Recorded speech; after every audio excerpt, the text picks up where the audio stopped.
Hi guys, I'm Fredrik from Opeth and welcome to guitarmessenger.com.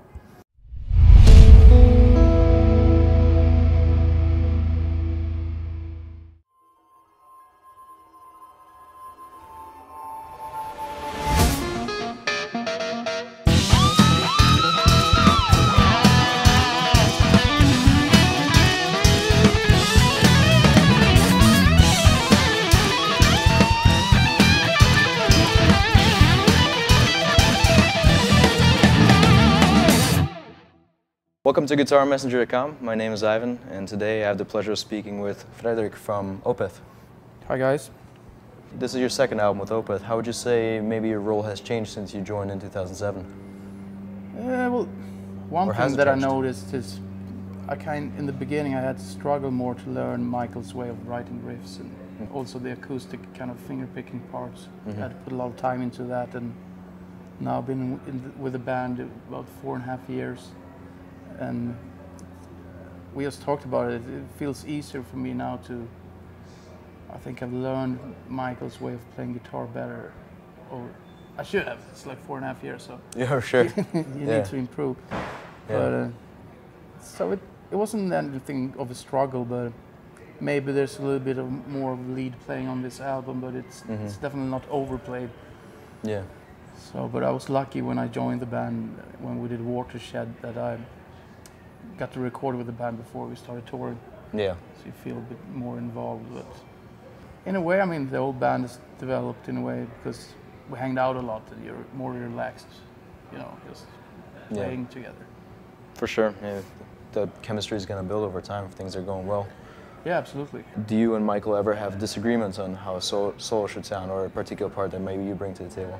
Yeah, it happens actually. When we did the Watershed, we didn't argue anything, but on the new album we did have some arguments. Like there's a song on the new album called Slither, which sounds like in a way like a forgotten old Rainbow tune from the early Rainbow Dio era. And Mike wanted me to do like a bit of a gimmick Blackmore kind of solo, which I did, and I did it, but I played it with a humbucker guitar with a humbucker in it, and he thought it sounded too slick, too perfect, so I had to redo it and make it more dirty. Yeah. I was a bit pissed about that at the time, but in the end, I guess he was right. It came out pretty cool. Sounds a bit more vintage than it did the first version. So, but I think it's healthy in a band that you do have some friction. If everybody else says yes and happy all the time, it's just you need a little bit of turbulence. Yeah. But we get along great though. There seem to be more single coil sounds and more gritty sounds, less polished kind of guitar sounds on the record. How's your gear changed? Are you using Strats on the record as well? Because I feel like I can hear a little bit of that. Yeah, we used like the original single coil pickups for some of the riffs. We used a bunch of Strats, PRS of course. We used the Starla model, the Mark Tremonti model I used for a couple of solos. Okay. And PRS has like a Gibson 335 kind of jazzy kind of guitar. I don't know the exact name of it on top of my head, but we used that quite a lot. And Mike had a bunch of old Strats that we used. We talked about that before we entered the studio, that we're going to go a bit different with the guitar tone on this album. So we wanted to do like the heavy riffs played with a neck pickup and a bit less distortion, more of a string sound. Yeah, of I can definitely hear that. Wall of distortion type of sound. I kind of like both, but on this album I think it suited pretty good with the sound. Yeah.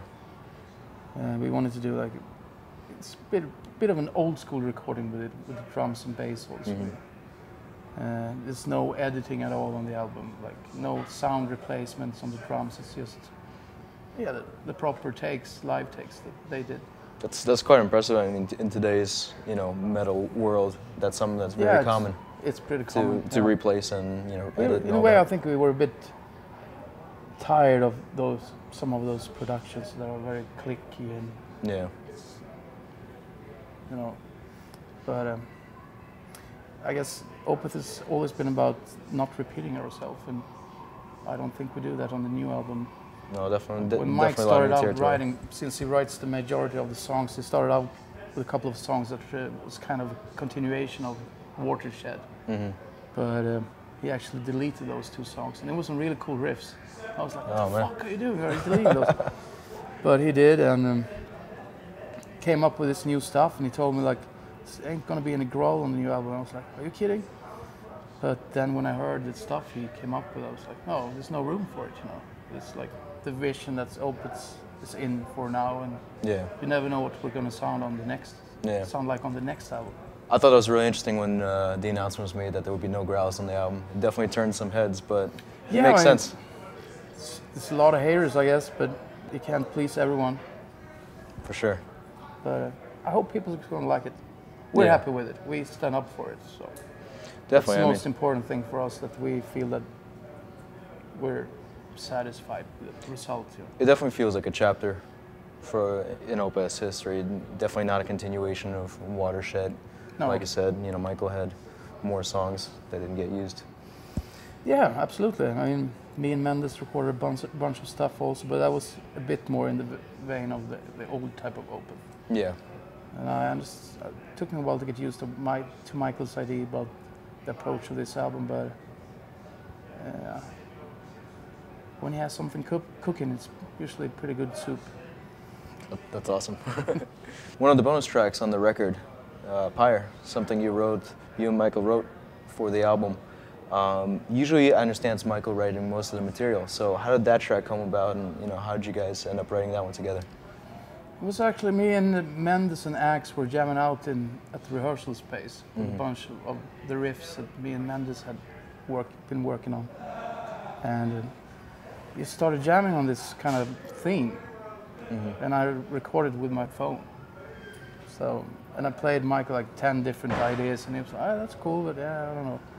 Then he heard this, oh, we're jamming today. That's good. So out of those 10 ideas, that's the one he liked most, yeah. So we messed around a bit with it at his studio, and it's only 3 parts of the song. It's pretty simple, but it came out cool. I like it. It's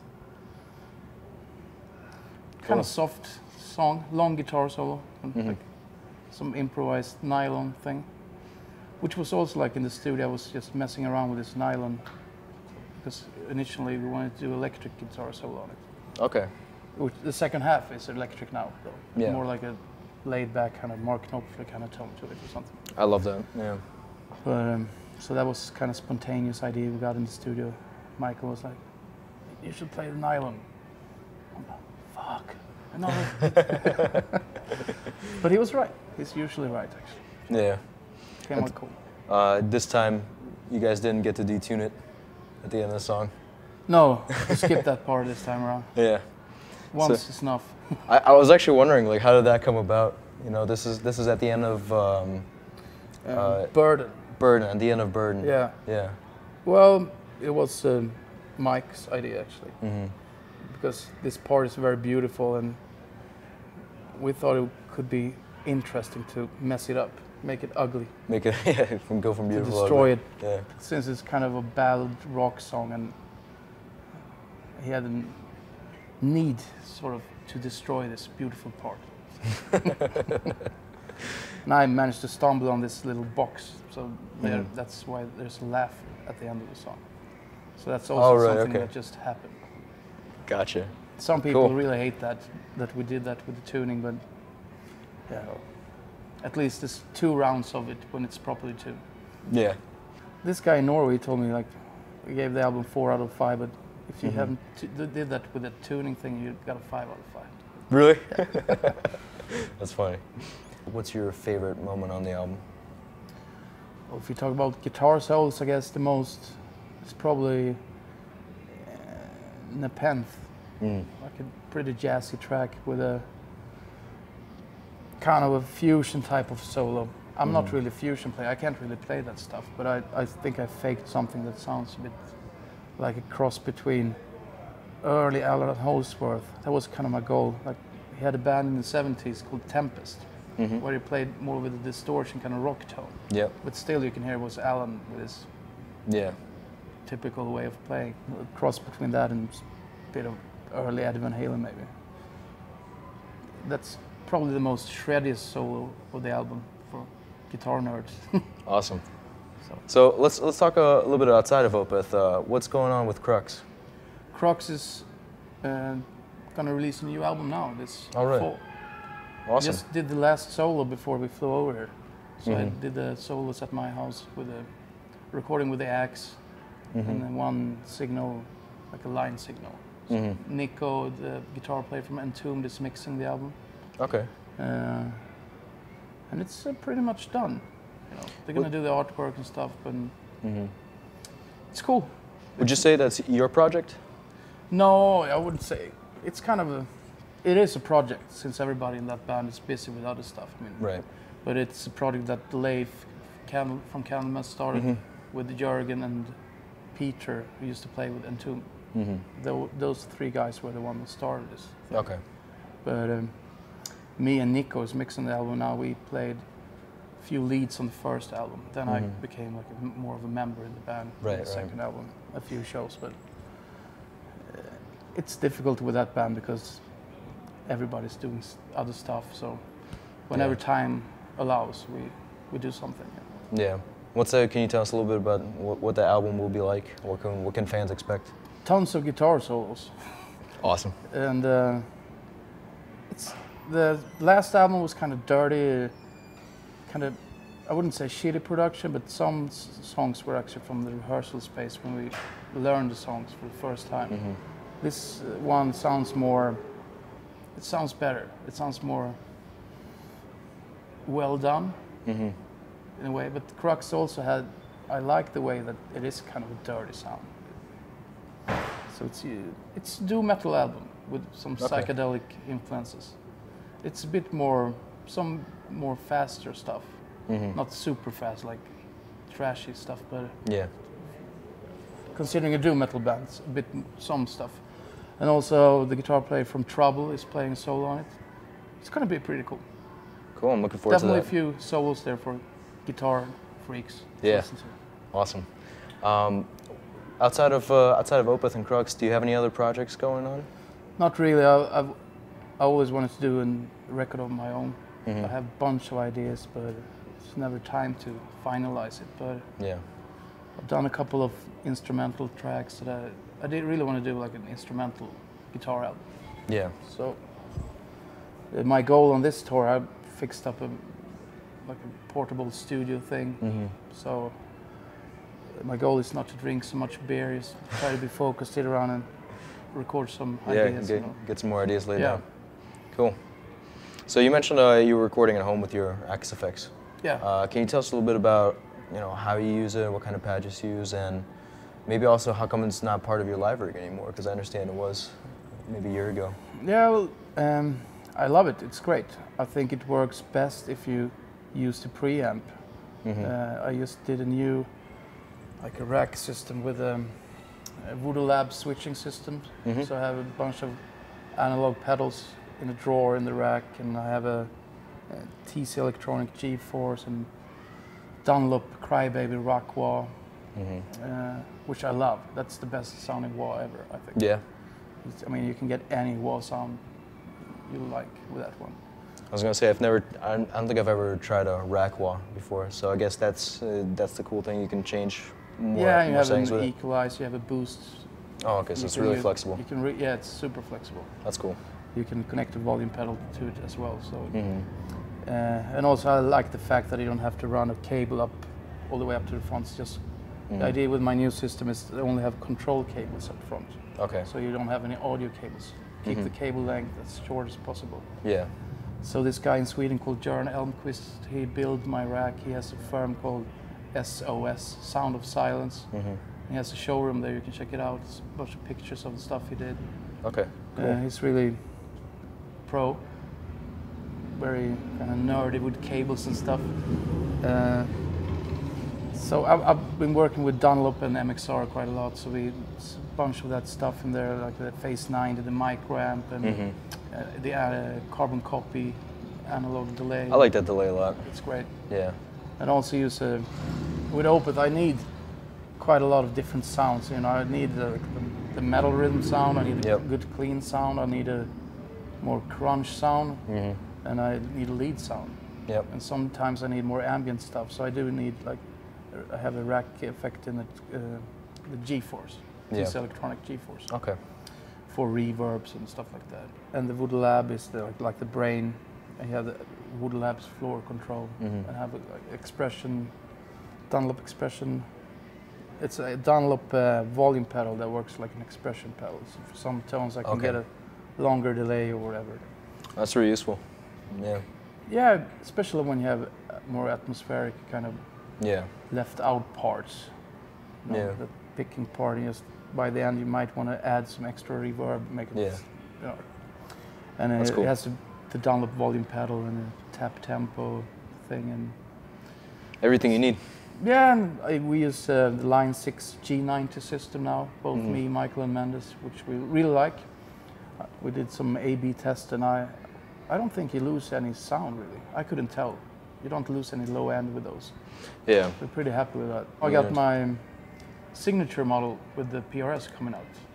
Yeah. Which is cool. I'm really excited about. Yeah. It came out. I'm very happy about the result. Kind of getting away from gear for a minute. What kind of is there anything new that you've heard out there recently that's caught your attention? I saw this Australian guy played acoustic, really young guy, but I can't remember his name now. A couple of dudes that was Andy Elidor, the Guitar World. Yeah. Showed me. They filmed it. It was pretty amazing. Like Tom Emanuel, you know, guys kind of split their brains in two parts and play rhythm and lead at the same time. That's quite impressive.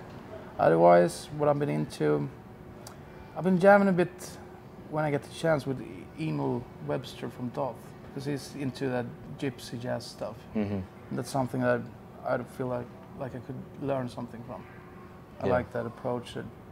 Something I'm trying to work on. That's cool. But I guess the goal is to be able to improvise over one of those chord patterns. But I can't do it. Maybe I can fake something, but maybe someday. You have the dream gig for a lot of guitarists out there. You know, do you have any advice for other guitarists out there? You know, young aspiring players trying to get into the industry, make their mark. Yeah, well, I guess the important thing is the social matter. You can't be an asshole, then people won't work with you. For sure. But then again, you don't want to run around licking people's asses either. It's kind of a balance thing. Playing-wise, I think I give some lessons back home, but what I've been bitching about most is that practice slow, really. Because speed, if you practice slow, speed's going to come eventually. Yeah. People who have stressed the speed thing usually tend to doesn't get that clear as you want it to get. It's one goal. I mean, practice a lot, jam along with tunes, and play songs instead of just playing licks. Yeah. It's important too. I mean, most of the time you're going to play rhythm anyway. I remember when I was a kid, I only focused on playing fast. But then when I started playing with bands, I felt a bit behind when it came to rhythm playing, so I had to work quite a lot on that. So. But when you're a kid back home, when I was a kid, I used to sit around and play with Paul Gilbert videos, which was great. I mean, because he's great picture, very accurate. Intense rock, 1, 2, 3. Must have been exactly. Yeah. I grew up with that stuff, and well, I guess the guy who made me wanted to practice more. I started playing when I was 11, and basically it was Ace Frehley and Angus Young that got me into playing. But then I saw Michael Schenker on TV, and then I got a bit spellbound, like, wow, you can really do those sounds with the guitar. And got me more interested in playing more. And also when the first Yngwie came out. Yeah. Not Marching Out, the Rising Force. Rising Force. Yeah. I remember I got that when it came out, and that was a real big thing back then. Yeah, so that played changed. Really melodic and very, very controlled back then. Yeah, definitely changed the game. Yeah. Yeah. And also Ed Van Halen, George Lynch was an inspiration back in the day, and Gary Moore, Blackmore, Uli Roth, Frank Marino, guys like that. How would you say from then on, how have those influences changed over the years for you? In a way, I guess it's kind of cliche, but I don't listen that much to other guitar players now because we play so much. Yeah. When you're in the studio, you're there for 14 hours, and then when I go back home, I just want to rest my ears. You know? And you're always sitting at my house and playing and recording something. So Yeah. usually listen to a lot of music when we're on the road. Mm-hmm. But you know, when you're drunk drinking beers, usually Iron Maiden, Accept, someone's gonna end up there or something. Thanks so much. It's been a pleasure talking to you. Likewise.